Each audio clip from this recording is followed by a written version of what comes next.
আসসালামু আলাইকুম ওয়ারাহমাতুল্লাহি ওয়াবারাকাতুহু। আমাদের চ্যানেলে আপনাকে স্বাগতম। আজ আমরা আপনাদের সামনে তুলে ধরছি ইসলামের ইতিহাসের সবচেয়ে অনুপ্রেরণাদায়ক এক জীবনী। এটি শুধু একটি গল্প নয়, এটি সত্যিকারের ঈমানের একটি জীবন্ত প্রমাণ। তিনি হলেন হযরত বিলাল ইবনে রাবাহ রাদিয়াল্লাহু আনহু। এই ভিডিওটিতে আমরা দেখব কিভাবে একজন দাস মানুষ হয়ে উঠেছিলেন ইসলামের এক মহান নেতা, কিভাবে অবর্ণনীয় নির্যাতনেও তার ঈমান ছিল অটুট। এই যাত্রায় আমাদের সাথে থাকুন। আগে সাবস্ক্রাইব করুন, লাইক দিন এবং শেয়ার করুন। পার্ট 1, জন্ম এবং প্রাথমিক জীবন। আজ থেকে প্রায় 1400 বছর আগের কথা। আরবের একটি ছোট শহরে জন্ম নেয় একটি শিশু। এই শিশুর নাম ছিল বেলাল, কিন্তু তার শৈশব ছিল অত্যন্ত কষ্টকর এবং দুর্দশাপূর্ণ। বেলালের বাবা ছিলেন রাবাহ এবং মা ছিলেন উম্মে উমাইসা। তারা ছিলেন ইথিওপিয়ান দাসী। বেলাল জন্ম নেয় একটি দাসের পরিবারে। দৃশ্যমান বর্ণনা। মক্কার গরম রাস্তায় কঠোর পরিশ্রমের মধ্যে দিয়ে বেলালের শৈশব কেটে যায়। তিনি কখনো শিক্ষা পাননি, কখনো আরামায়েশ জানেননি, দিনরাত শুধু কাজ করেছেন। যখন বেলাল কিশোর হয়ে উঠলেন, তখন একজন অত্যাচারী এবং নিষ্ঠুর প্রভু উমাইয়া ইবনে খলাফ তাকে ক্রয় করেছিল। উমাইয়া ইবনে খলাফ ছিল মক্কার একজন ধনী ব্যবসায়ী, ইসলামের সবচেয়ে প্রতিশ্রুতিবদ্ধ বিরোধী। তার কৃতদাসদের প্রতি অত্যন্ত নিষ্ঠুর এবং অত্যাচারী। বেলাল এই নিষ্ঠুর প্রভুর কাছে দিনরাত কাজ করত, অথচ সে জানত না যে তার জীবনে শীঘ্রই একটি বিপ্লবী পরিবর্তন আসতে চলেছে। পার্ট 2, রাসূলুল্লাহ সাল্লাল্লাহু আলাইহির সাথে দেখা। এবং সেই সময়ই মক্কায় আসেন একজন অসাধারণ মানুষ। তার নাম ছিল মুহাম্মদ সাল্লাল্লাহু আলাইহি ওয়াসাল্লাম। তিনি ছিলেন আল্লাহর রাসূল।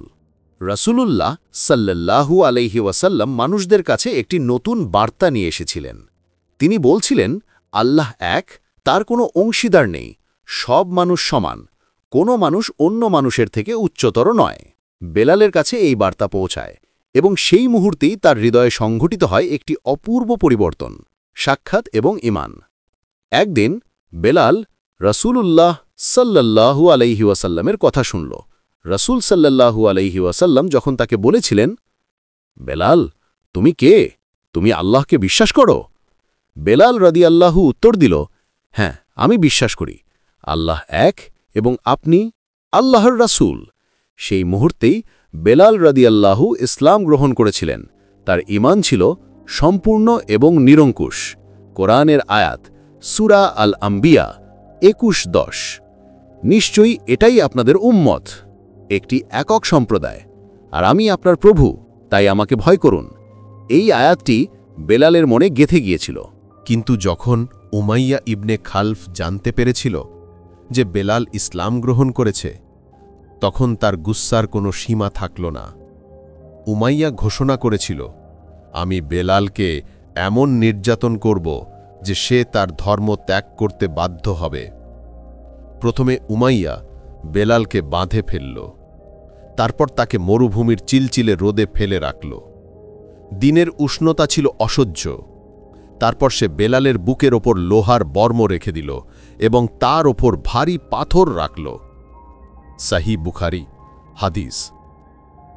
আবু বকর বলেছেন, আমি বেলালকে দেখেছি যখন উমাইয়া তার বুকের ওপর পাথর রেখেছিল, এবং সে এমনকি নিজের নামও বদলিয়ে ফেলতে বলা হয়েছিল।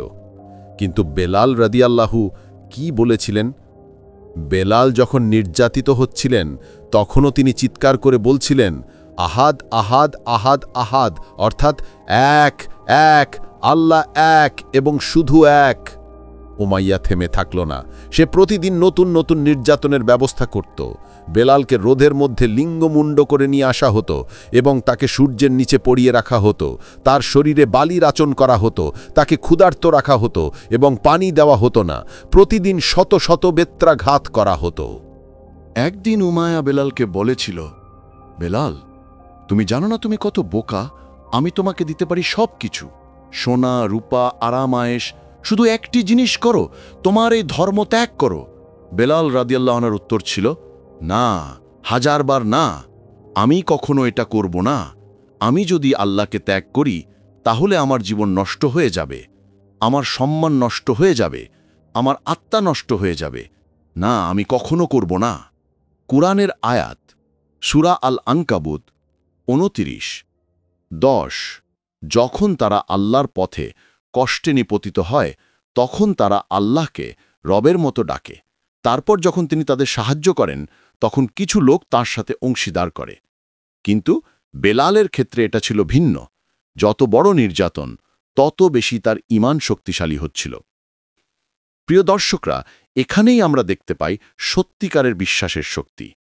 বেলালের নির্যাতন ছিল অবিশ্বাস্য, অমানসিক, কিন্তু তার ঈমান ছিল আরও শক্তিশালী।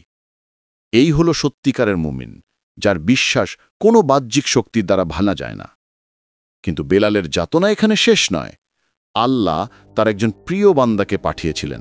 তিনি হলেন আবু বকর সিদ্দিক রাদিয়াল্লাহু আনহু। পরবর্তী ভিডিওতে আমরা দেখব কিভাবে আবু বকর রাদিয়াল্লাহু আনহু বেলালকে উদ্ধার করেছিলেন, কিভাবে বেলাল মদিনায় গেলেন, কিভাবে তিনি হয়ে উঠলেন মদিনার প্রথম মুয়াজ্জিন, এবং আরও অনেক অসাধারণ ঘটনা। এই অসাধারণ যাত্রায় আমাদের সাথে থাকতে এই ভিডিওটি লাইক করুন, আমাদের চ্যানেল সাবস্ক্রাইব করুন, এই ভিডিওটি শেয়ার করুন আপনার বন্ধুদের সাথে, নোটিফিকেশন বেল চালু করুন পরবর্তী ভিডিওর জন্য, কমেন্টে আপনার মতামত জানান। আল্লাহ আমাদের সবাইকে বেলালের মতো দৃঢ় ঈমান প্রদান করুক, যেই ঈমান কোনো চাপ, কোনো নির্যাতন দ্বারা দুর্বল হয় না। পরবর্তী ভিডিওতে আবার দেখা হবে। আল্লাহ হাফেজ।